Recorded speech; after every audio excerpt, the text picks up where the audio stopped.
Okay, I'm going to try to introduce our speaker and not kill his name, as I can never seem to get the accent on the right part of his name. So we'll make it a go at it today.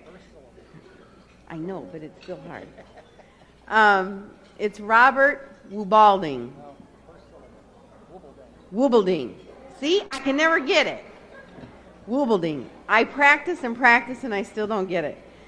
Bob has been an extensive influence here in the state of Ohio. He is a professor emeritus from Xavier University, has been very involved in the Ohio Counseling Association. He's a former elementary school counselor. He worked in the corrections department here in the state of Ohio. He also has worked with many groups in schools, in community agencies, in a variety of settings. He spent 6 years campaigning for issues related to his profession.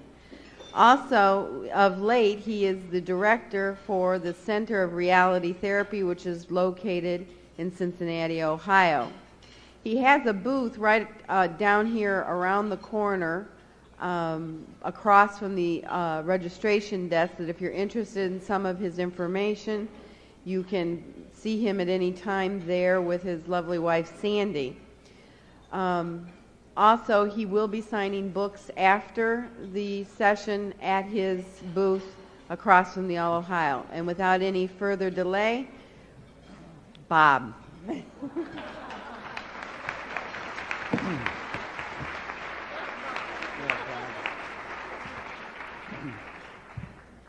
Okay, thanks, Gene. I appreciate that introduction. It's certainly better than one introduction I had when there was a short in the microphone and the person introducing me asked for somebody from the maintenance department to come in because she said there was a screw loose in the speaker. That's an old corny joke. I'll do my best to slow my speech down. I speak at about 300 words a minute, they tell me, with gusts up to 450. But I'll try to make it a little slower so that people can follow it while you eat. I appreciate Gene and all the people who had a hand in asking me to address this group. I am both humbled and honored by this opportunity because I've been to many luncheon speeches and I know the type of person that they have asked, and even to be mentioned in the same breath as many of them is more than I could expect. So I appreciate that. I'd like to say this. I'm going to say a few words about a topic, and words do make an impact. Do you agree with that? Say yes. Yes. Many years ago, I attended this conference, and there was a man named Vern Faust who gave a talk there, a marvelous talk. And as a result of that, I changed my whole approach to elementary school counseling. He wrote a marvelous book, too, called The Counselor Consultant in the Elementary School. Some years after that, I attended a presentation by Mel Whitmer on metaphors, and I wrote an entire book on metaphors as a result of hearing his talk. Words make a difference. Winston Churchill once said that words are the only things that last forever.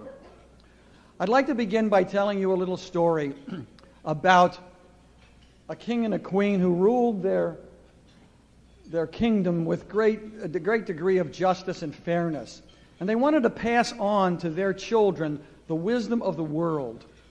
And so they consulted with their counselors, and they asked them and their consultants to go out into the world and travel around and visit the libraries around the world and bring back to them, summarized in one book, all the wisdom of the world. And so these counselors and consultants went around the world visiting and talking to people, and they spent decades researching this. And when they came back, their hair had turned gray and their glasses were thick and the men's beards were down to their chest. And they presented the wisdom of the world to the king and the queen, a beautiful bound leather book with gold edges, and they said, "Here it is, your highnesses.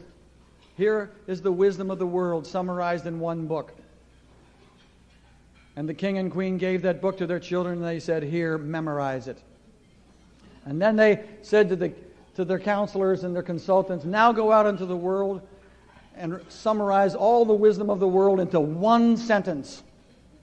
And they went out again and they studied for years. They consulted. They spent decades in the libraries of the world.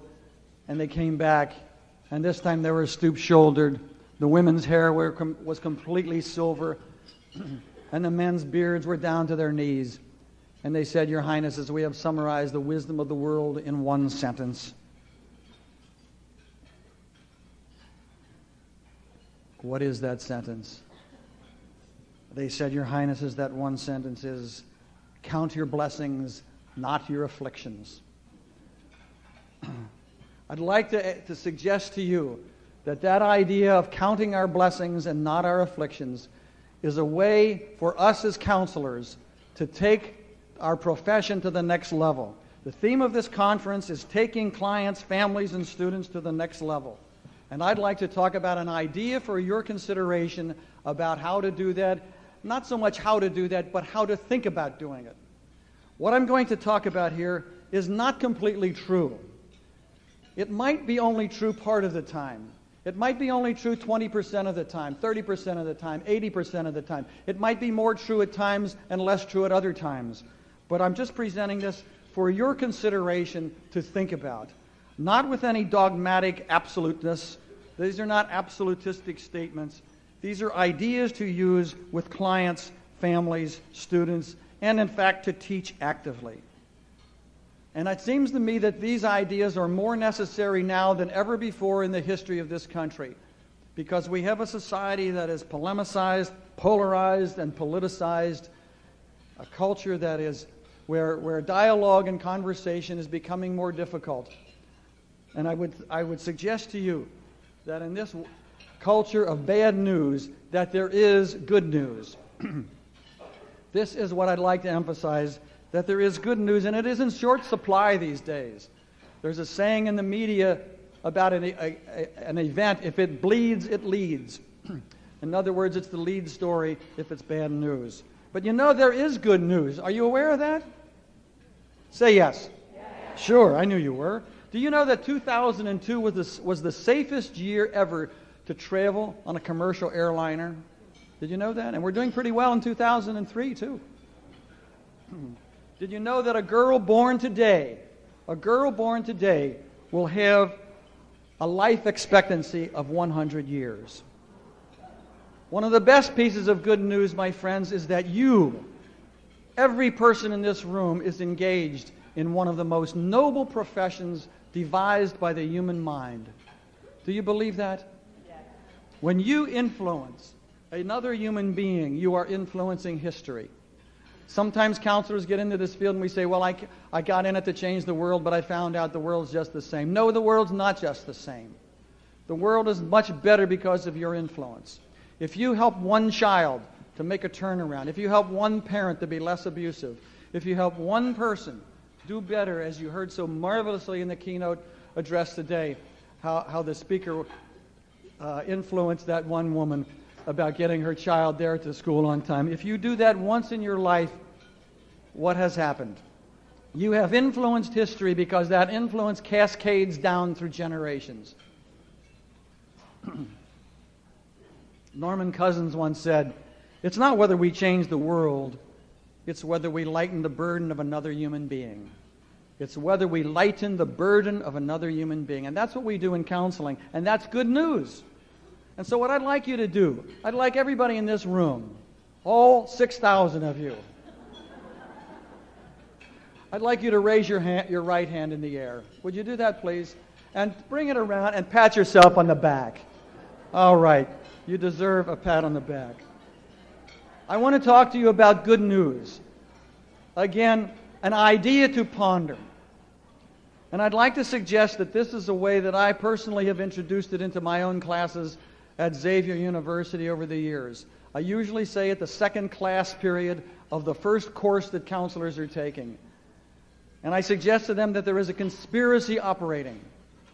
There is a conspiracy on this campus that focuses on this class. The dean is in on it, the provost is in on it, the registrar is in on it, and it is a conspiracy that focuses on your teacher and on this class. And the conspiracy is this. The conspiracy is to give me the best students possible, the most generous students available. the most altruistic students, the students who will go the extra mile with their clients and then go another mile. That's a conspiracy. That is about the best conspiracy I could think of. For want of a better word, you could call this a kind of reverse paranoia. The world is conspiring to help you get where you want to go. And I'm suggesting to teach this to people. Is it true? No, it's not true 100%. It's only true part of the time. It's only true part of the time. Now, this is not a New Age sentimental concept at all, which you can look up on the internet. I didn't think of the phrase. I don't even know where it came from. But it's a pretty useful phrase if you stop and think about it.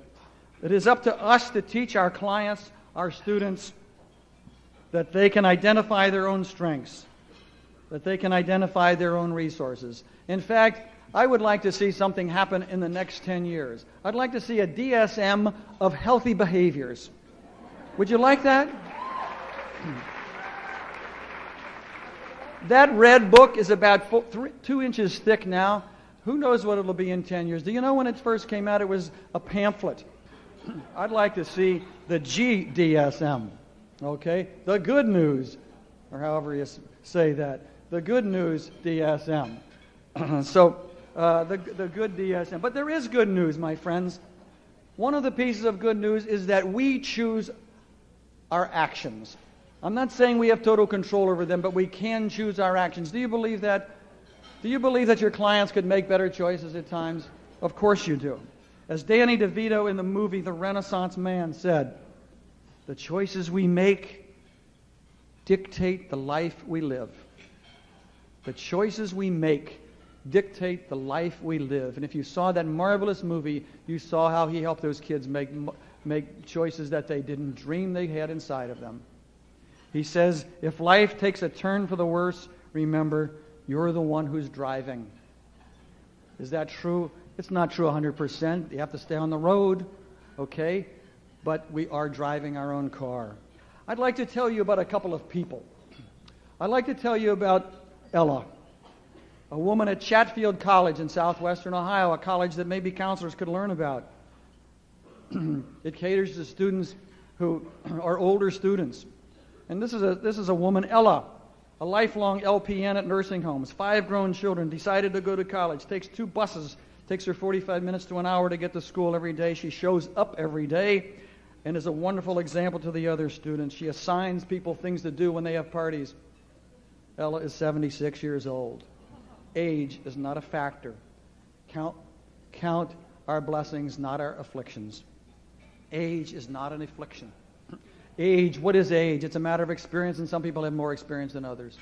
I'd like to tell you about another student from Chatfield College. She audited a course in autobiography with her daughter. Now, that's a nice thing to do, isn't it? You agree with that? Say yes. Yes. It's a nice thing for a mother and daughter to go to class. Rose is her name. Rose is 93 years old. I don't know how old her daughter is. My friends, how old would you be if you didn't know how old you were? You know what I suggest? I suggest that we give our age in Martian time. Where is it written that we have to say our age in Earth time? You know, it takes twice as long for Mars to revolve around the Earth, so if you're 30 years old, you're really only 15. You know, if you're 60, you're 30. If you're 20, you're 10. You're just prodigiously gifted. Okay? You're going to say, where did they get that guy from? I'd like to tell you about Jackie Meyer. 1962, Miss Ohio, 1963, Miss America from Sandusky, Ohio. Maybe some of you know her. You do? Wonderful. She had a stroke at age 28 and was told, there's nothing anyone can do for you. 7 years later, she regained a high degree of normalcy. She's now a motivational speaker. My friends, we choose our actions. We have some control over our lives. Count your blessings, not your afflictions. Nevertheless, there's always a yes, but age does not always work in our favor. You may have read about Red Roundtree. Red Roundtree pleaded guilty to robbing the first American bank in Texas. He had robbed banks before then in Biloxi, Pensacola. When he walked into the bank in Abilene, Texas, he walked in with a cane, was hard of hearing, and had other problems. When sentenced to 3 years in prison, he became the oldest person in the prison at 91 years old. So, there's always a kind of limitation to these things. I had a student in a workshop who walked the Appalachian Trail, 2,050 miles. Now, that's quite an accomplishment. He was blind. There's the story of the kid a young man who received a 4-year scholarship to Cornell University. Now, that's not unusual. People get scholarships to highfalutin universities, right? I hope you've had some students who do that. The unusual thing about this student is that he was homeless. He lived in cardboard boxes. He lived on the streets, and he had straight A's in high school. He was written up in USA Today because of that. Okay? We can reframe these kind of things and say, failure is really not failure, it's a stepping stone. How many of you ever counseled people who hear voices? Aren't they fortunate in a sense? They have their own board of trustees in their head that they can carry around with them. They have a choice. They can follow the advice of their board of trustees, or they could say, no, I don't need you today. You could talk to clients like that and say, this is your internal committee. Leave your committee at home and tell them you'll consult with them later. Okay? My friends, we choose our actions. I want to tell you about Dwayne, who works at Myers, 10 minutes or so from where I live. My wife and I went in there to buy a couple of things, and we had purchased, or we had in our cart about everything we needed, but we couldn't find a $1.50 box of soy milk. There are people that drink that. And he took 10 or 15 minutes to show us around, and he enjoyed every minute of it. We said to him, look, you don't have to do this. He said, I love doing this. My wife said to him, someday you're going to own this store. He beamed. He beamed. Dwayne knows you can't climb the ladder of success with cold feet. You got to keep moving. We choose our actions. I want to tell you about Carlos, who came to this country from Cuba with $42 in his pocket. Began work as a shoe salesman in a store. Worked his way up to become manager of the store. The store did some business with a bank. They offered him a job. He took the job. And later he became manager of the local bank and eventually became the president of the largest bank in the United States. My friends, Dwayne and Carlos know opportunity is in the person, not in the job. You know, Abraham Maslow, who many of us have heard about, did a study of characteristics of self-actualizing people. Most of us know his hierarchy of needs, but he also did a study of people who achieved, and not just financially, but achieved in many ways. And one of the 14 characteristics was deep interpersonal relationships.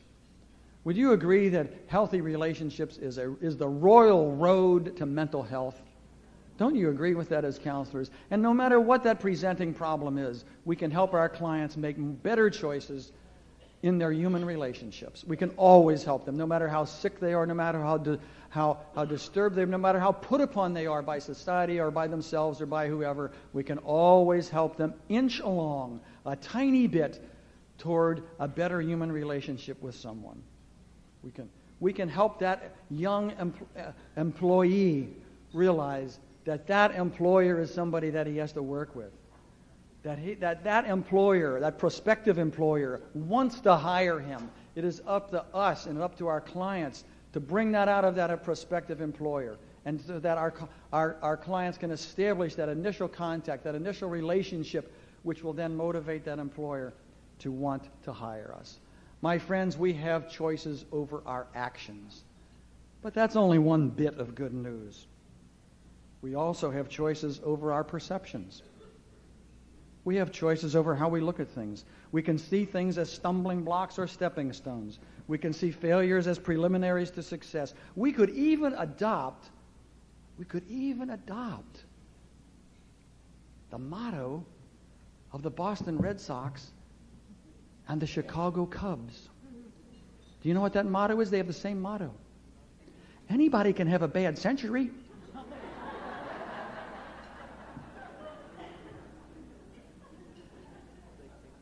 I have to take a note. Keep the joke about Boston Red Sox. Okay.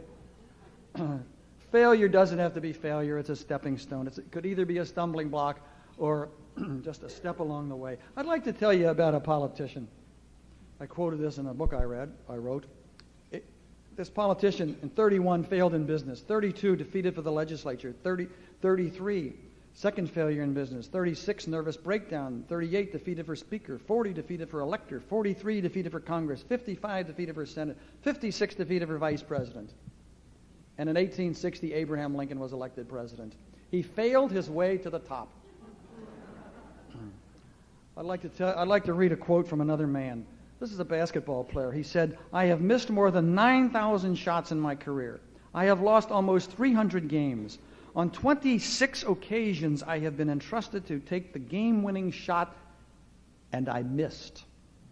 I have failed over and over and over again in my life, and that is precisely why I succeed." That's the greatest athlete of all time, Michael Jordan. Okay? It all depends how we look at things. We have a choice over how we see things. On March 23rd of this year, Colonel David Eberly was interviewed on Larry King Live.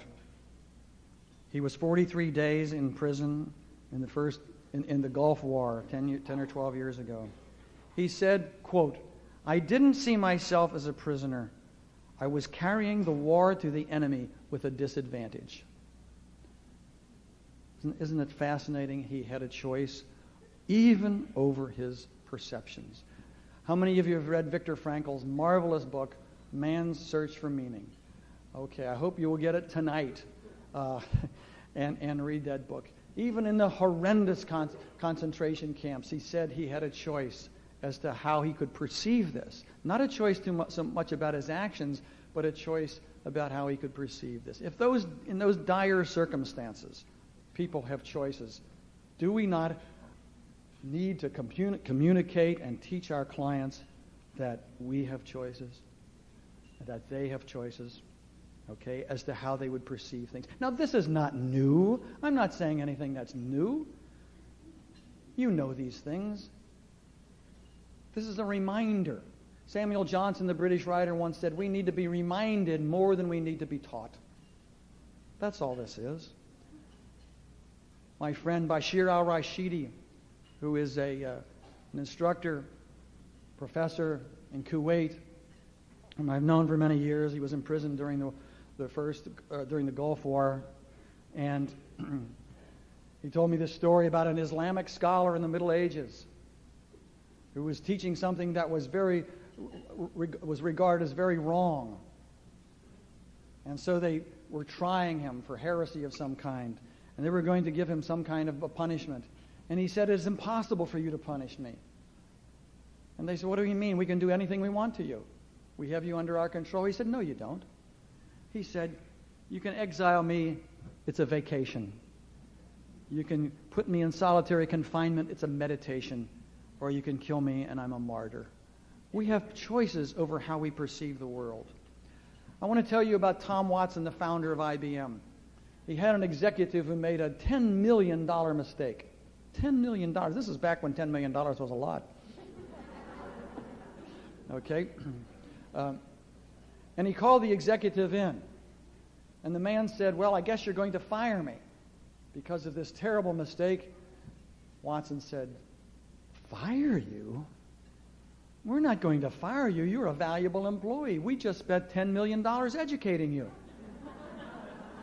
You'll never make that mistake again." We have a choice as to how we perceive things. That could be seen as a failure. It could be seen as a stepping stone toward success. The book Jonathan Livingston Seagull, rejected by 18 publishers. It is the third most popular book published in history. Were those failures or were they stepping stones to success? I counsel a woman at a halfway house who had been fired from 10 jobs. She lasted 3 or 4 weeks on each job. This was a 90-day program. Of course, she was there a little bit longer than 90 days. We kept her there because she was good at finding jobs. And that's the way we counseled. I even said to her, you are excellent at finding jobs. I have never looked for 10 jobs in a year in my life. You can find jobs. Now we need to work a little bit more.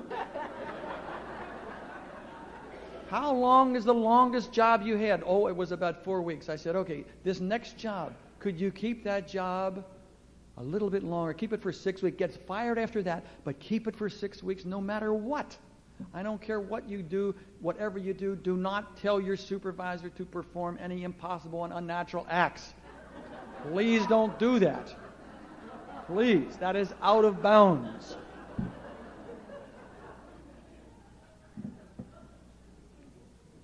She was very good at something, finding jobs, okay?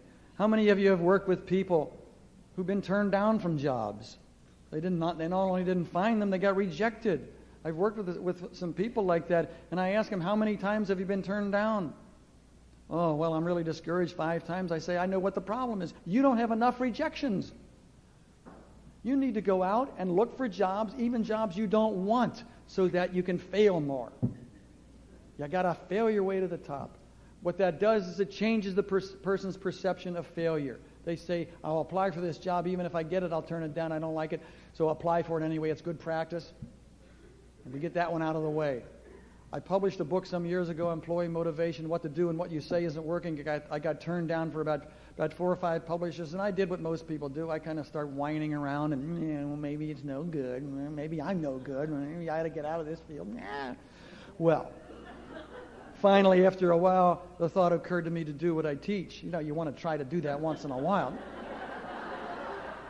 You don't want to overdo it, but once in a while. And I said, good. Every time I got turned down, that's another one out of the way. And eventually found a very nice publisher. A year and a half ago, I had heart surgery, 4 bypasses. And that's not something that is easy to see as a positive. I mean, you could try to see it as a positive, but when you're caught up in the fear of the moment, it's very difficult. But my wife made a statement to me that to this day I appreciate. She said, when that knife goes into your chest, you have a new life. I said, easy for you to say. She told me, she said, I would give anything to exchange places with you. And I said, no, please. But if you really want to. My third thought was, God, give me the love that prompted her to say that. We have choices over our perceptions.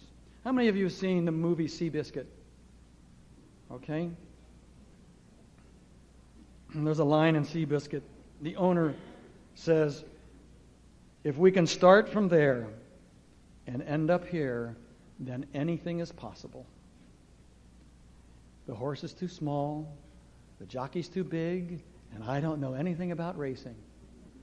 All right? What a magnificent horse that was. If you've read that book or seen the movie, it's a marvelous book. We have choices over our perceptions, over our actions, and over our perceptions. You may have heard the story about Katharine Hepburn. She just died not too long ago. She was sent a movie script by Darryl Zanuck, the great movie mogul. And it was one that she thought was beneath her talent. She wrote back, Dear Darryl, it will be a year before I read the script. Thank you very much for thinking of me. Love, Katharine. She thought about this for a while, and then she wrote a second letter. Darryl, offended by the script, Katharine. She thought some more, and she wrote a third letter. D, go to hell, K. The next day, she put all 3 letters in an envelope with a 4th note. Take your choice. My friends, we have choices over our actions and over our perceptions. I want to tell you about a young girl, the 20th of 22 children. Double pneumonia and scarlet fever as a child. At the age of 4, contracted polio. Her left leg began to atrophy. Doctors said she will never walk again. But you know what? She began to walk with a brace. She was bedridden for 2 years, but she had a passion for running. She would run every chance she got. And to make a long story short, she qualified for the Olympics at age 16. You know who she is. She won a bronze medal in 2 years, and at the next Olympics won 2 gold medals. Unfortunately, we lost Wilma Rudolph recently. Okay. Just the other night, I heard about Zoe Kapolitz. Has anybody heard that name? Zoe Kapolitz. She ran the New York Marathon. She started 5 hours before everyone else. That doesn't seem fair, does it? The record is only 2 hours and 20-some minutes. It took her 29 hours and 55 minutes to run that race because she has MS and she ran it on crutches. What is it about people that enables them to perceive themselves in this way? They count their blessings, not their afflictions. They realize they have choices over their actions and choices over their perceptions. She was asked about it, and the lesson that she learned in her life, and she said this: I just keep going until the job is done. My friends, Helen Keller said, your success and happiness lie in you. Your success and happiness lie in you. I suggest we also have choices over our attitudes. CYA, you've heard that expression, cover your ankles. In the ethics class that I teach, I call it, call your attorney.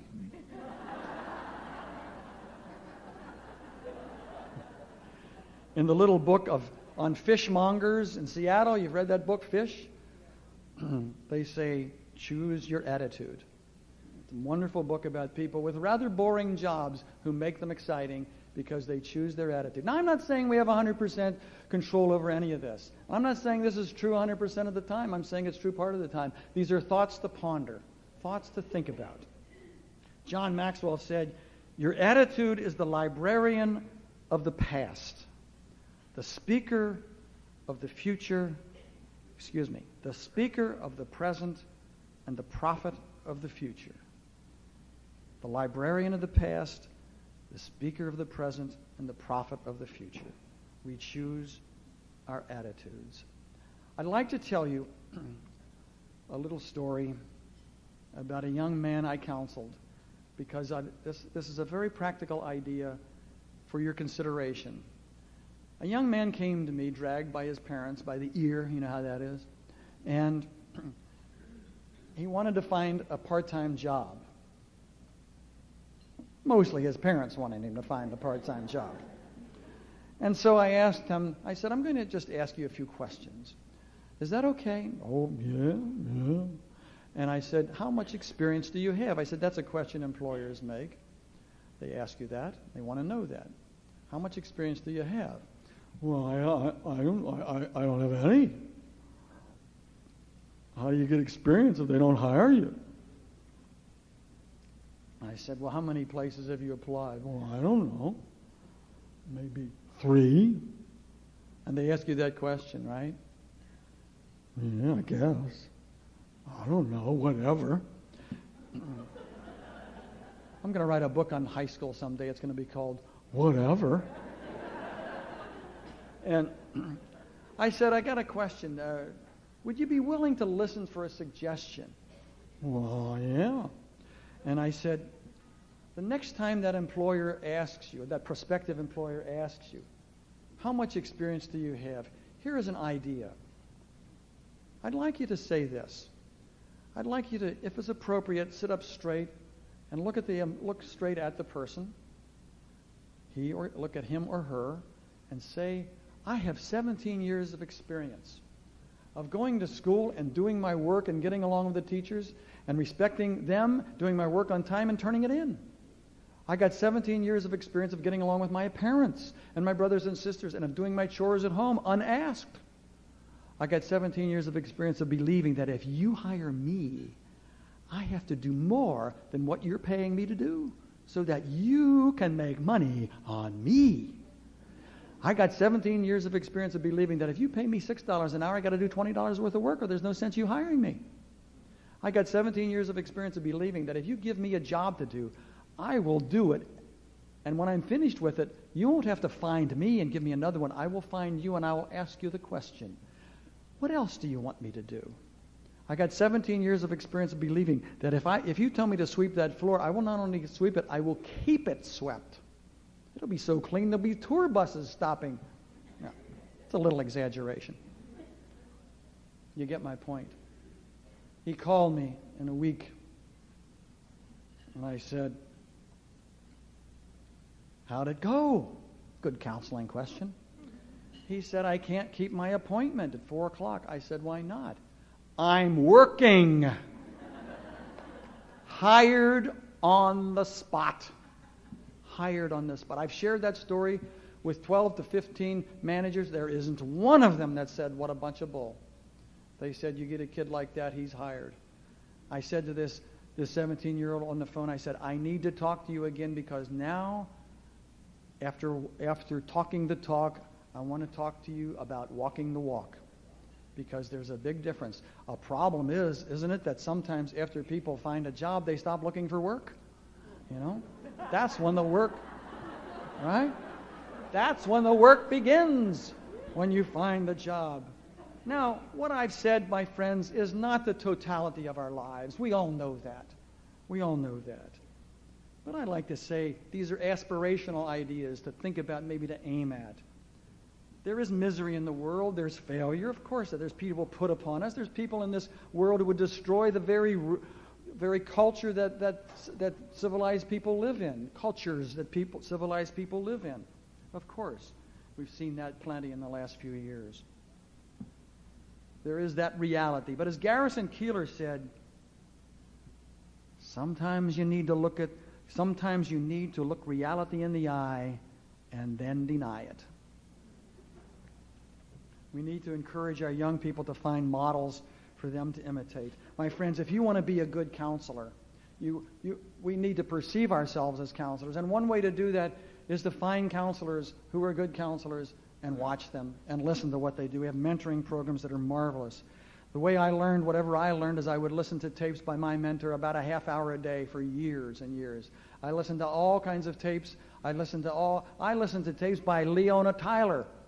Anybody know who Leona Tyler is in here? Yeah, it's too bad that we don't know who she is anymore. But she had a marvelous book on counseling many years ago, and I even have a videotape of her. Okay.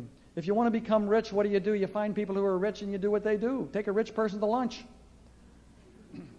Okay? If you want to move up on the job, what do? You find somebody who's been promoted. Isn't that true? And you ask them, how did you get promoted? If you want a relationship with a person, if you want to mate, what do we do when we want to find a mate? Do we find somebody who sits around on the weekends in the room with the shades drawn and depresses themselves and has no friends? You say, hey, man, you're just the person I want to talk to. Well, if you want to help the person, that's different. But I would suggest you find somebody who has a successful relationship. I mean, this is common sense. A friend of mine said he's a minister. He said, how do I build up my congregation? I said, who's the model for you? Who could be a model for you? The best, most successful minister you know? He said, Robert Schuller. I said, okay. You know Robert Schuller? Okay. I said, do what he does. I don't know what he does that works, but do what he does. Raise your hands when you talk. Emphasize every word. Dye your hair gray. Find out what kind of underwear he wears and wear it. Whatever he does, it's working. Okay? Find that model. Read books like Fish. And one of my favorite books is The Big Picture. How many of you know Ben Carson? Anybody know that name? Ben Carson. Why don't we know his name? We really need to know his name. He is a brilliant and deeply spiritual brain surgeon. I told my wife, if ever I have to have brain surgery, don't tell me about it. I want him to do it. Okay, these ideas are a little bizarre, I know. But no matter who the person is we counsel, we can always help them make better choices over their actions and over their perceptions. And so a good way to start with this might be this. This is a little bizarre, I know. But when someone says to you, how are you? What do we sometimes say? Not you, but they say this. Oh, I'm hanging in there. Oh, I'm getting along. I got a suggestion. When someone says, "How are you?" the answer could be this: "I'm great, but I'll get better." What do you think? Let's try that. How are you? I'm great, but I'll get better. When I see you in the hallways, I'm going to ask you that question. What kind of a day is it? Folks, it's a great day full of opportunities. Do you agree with that? When someone says, "What kind of a day are you having?" what are you going to say? Now, I'm not saying it's 100% true. And if you're not having a great day, some people will say, "But I'm lying." No, you're not lying. You're telling the truth. You're just telling the truth a little early.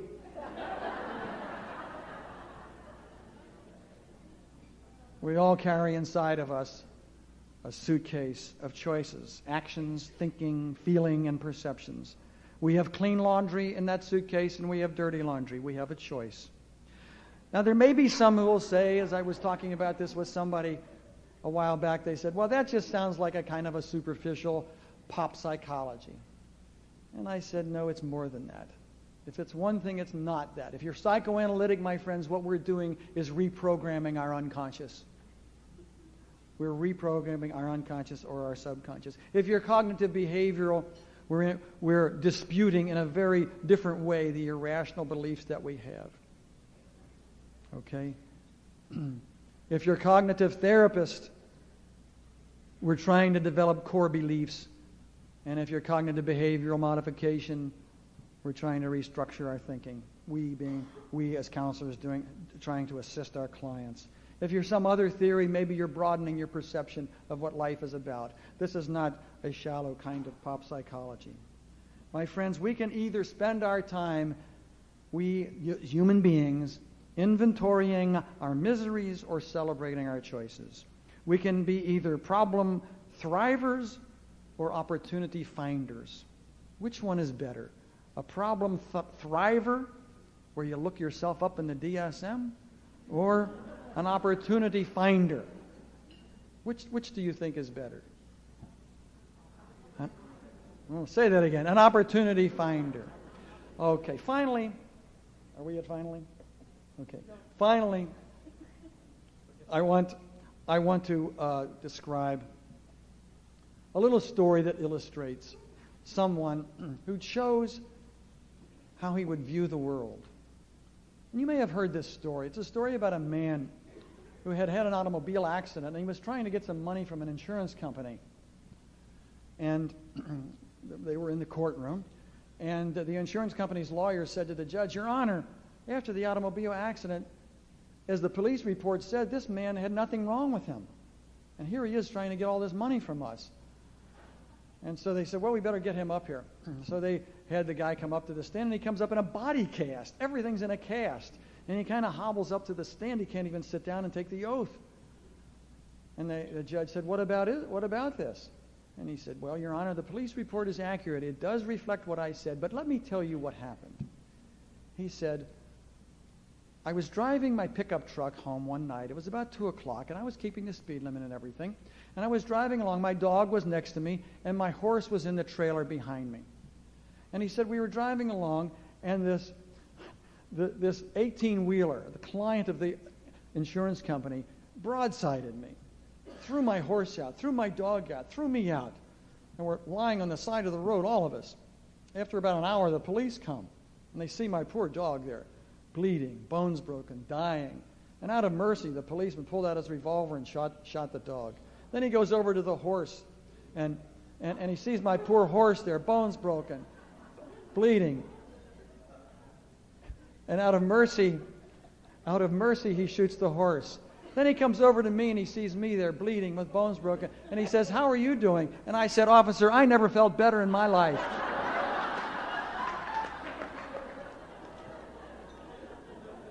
My friends, we have a choice. We have a choice for our actions and a choice for our perceptions. Sometimes we need to look reality straight in the eye and then deny it. What kind of a day is it? And how are you? Wonderful. Thank you very much.